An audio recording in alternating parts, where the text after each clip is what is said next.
आज मैं assessment of hearing के बारे में जानकारी शेयर कर रहा हूँ। तो पहले इसके बारे में हियरिंग है क्या, बेसिकली हियरिंग लॉस है क्या, व्हाट इज़ हियरिंग लॉस। तो हियरिंग लॉस है कि किसी भी प्रकार की श्रवण संवेदनाओं में अंशतः या पूर्णतः कमी को श्रवण बाध्यता करते हैं, हियरिंग लॉस करते हैं।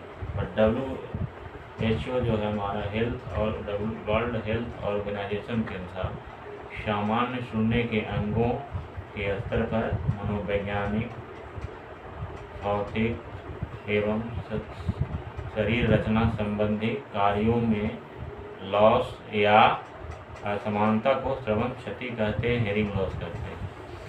तो इस हियरिंग लॉस असेसमेंट के बारे में थोड़ा जानकारी हम लोग कर लेते हैं कि इसमें 3 टाइप्स का हियरिंग लॉस होता है। पहला होता है कंडक्टिव होता है। कंडक्टिव में होता है कि हम इसको बोलते हैं AC, वो एयर कंडक्शन। इसको बोलते हैं यहाँ पे BC हो गया, BC बोन कंडक्शन। तो कंडक्टिव में होता है कि AC अब नॉर्मल हो जाता है और BC नॉर्मल होता है और दोनों का गैप मोर देन 10 dB होता है। कंडक्टिव हियरिंग लॉस में हमारा जो यहाँ से शुरू होता है, यहाँ पार्ट से लेकर के यहाँ तक के जो होता है इधर का पार्ट, उसमें कोई डिफेक्टिव होता है, ठीक है। जैसे कि अपसेट पीना का नहीं होना, कान बहना, कान में दर्द होना, ये सब रीजन्स है, ठीक है। मिडिल इन्फेक्शन होना, हड्डी घिस जाना, ये सब रीजन है।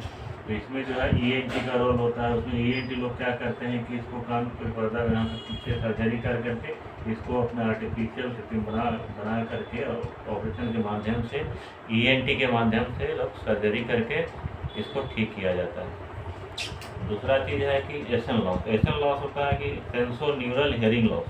सेंसोन्यूरल का पहले इसको वीडियो में बता चुके हैं। हियरिंग सेंसिटिविटी हमारा यहाँ से तरंग चला, वेव चला या आवाज़ चली, यहाँ से वाइब्रेशन हुआ, वाइब्रेशन होने के बाद फिर यहाँ से आई तीनों हड्डी या अपोक्लिया में जो हमारे फ्लूइड है, फ्लूइड है हेयर सेल्स है। तो हेयर सेल्स यहाँ पे क्या होता है, एब्सेंट होता है। कारण क्या है कि due to noise area, noisy pollution, noisy आवाज़, तेज़ आवाज़ की वजह से हो सकता है। कारण इसका बहुत सा होता है हियरिंग लॉस का, लाउड ऑफ एक्सपोजर साउंड हो गया, डीजनरेशन हो गया, या कॉन्जेनाइटल भी हो सकता है, ट्रोमेटिक होता है, चोट लगने से होता है, इन्फेक्शन की वजह से हो सकता है, या डीजनरेशन जो बोल रहे हैं कि हमारा हेयर सेल्स डीजनरेट हो जाता है, ओटोटॉक्सिक ड्रग लेने से होता है, जो हमारा हाई एंटीबायोटिक दवा ले लिया, वेस्कुलर डिजीज के माध्यम से हो सकता है। एटर्शिया मैंने बोले पिन्ना का एब्सेंट होना, इसका पिन्ना का नहीं होना, कान के पिन्ना का नहीं होना भी हो सकता है। और प्रेस वाइक्यूसी से बोलते हैं जो ओल्ड एज डेफनेस होता है, आदमी को 40 या 50 के बाद आदमी का हियरिंग जो कान का नर्व्स होता है वो धीरे कंस्ट्रैक्ट होता है, सूखता है, उसको हिंदी में बोलते हैं, ठीक है। तो इस प्रकार जो है यह पहचानने की प्रक्रिया है। और इसमें एसन लॉस का, और एसन में होता है कि AC BC दोनों अब नॉर्मल होता है और AC BC का गैप लेस दैन 10 dB होता है, ठीक है। उसमें होता है, फिर होता है मिक्स हियरिंग लॉस। मिक्स में होता है कि आपका यहाँ से लेकर के आउटर ईयर से लेकर के इनर ईयर पर दोनों इसमें कहीं ना कहीं डिफेक्टिव की वजह से दोनों का हो सकता है। कान से पर्दा मिक्सर होना, तेज होना, इसमें बहुत सारे रीजन है, एयर सेल्स एब्सेंट हो जाना, दोनों मिला करके बताए रीजन के कारण क्या क्या है ना, उस वजह से भी मिक्स हियरिंग लॉस। इसमें होता है कि AC और BC माने एयर कंडक्शन, बोन कंडक्शन, दोनों का AC - BC less than 10 dB, ठीक है। तब दिन होता है एसन हियरिंग लॉस। अब है कि इसका टाइप डिग्री असेसमेंट करने के पहले थोड़ा सा जान लें कि degree of hearing loss. Degree of hearing loss क्या क्या होता है, जैसे 0 से 25 dB नॉर्मल रेंज है, 26 से 41 dB 40 dB माइल्ड है, माइल्ड हियरिंग लॉस है। फिर 41 से 55 मॉडरेट हियरिंग लॉस है, 56 से 70 dB moderate severe hearing loss है। फिर 71 से 90 dB moderately severe hearing loss है। फिर 91 से 120 dB प्रोफाउंड हियरिंग लॉस है। उसके बाद हमको आता है इसके बारे में असेसमेंट कैसे करते हैं। तो असेसमेंट के हियरिंग असेसमेंट के बारे में पहले जानकारी देना चाह रहे हैं। अभी तो मैं इस वीडियो में थोड़ा शॉर्ट टाइम में बना रहा हूँ, फिर डिटेल्स में मैं जाऊँगा, बारी से इसको बनाऊँगा मैं।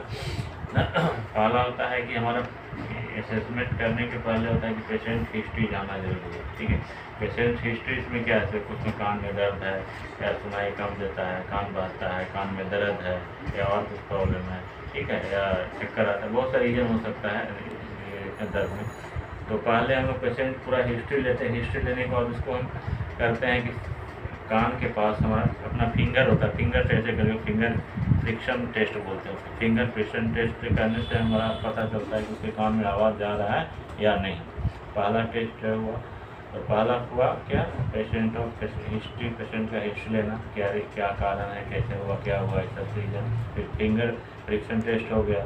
फिर दूसरा थर्ड वन आता है हमारा, तो होगा है कि वॉइस टेस्ट, स्पीच टेस्ट। उसमें क्या करते हैं हम लोग कि थोड़ा पेशेंट से दूरी बना करके उसमें ऐसे हाथ रख करके हाथों से पूछते कि आपका नाम क्या है, आपका घर कहाँ है, खाना खाए हैं, इत्यादि क्वेश्चन करते हैं। सिर्फ उससे पता चलता है कि उसके कान में आवाज़ आ रही है कि नहीं।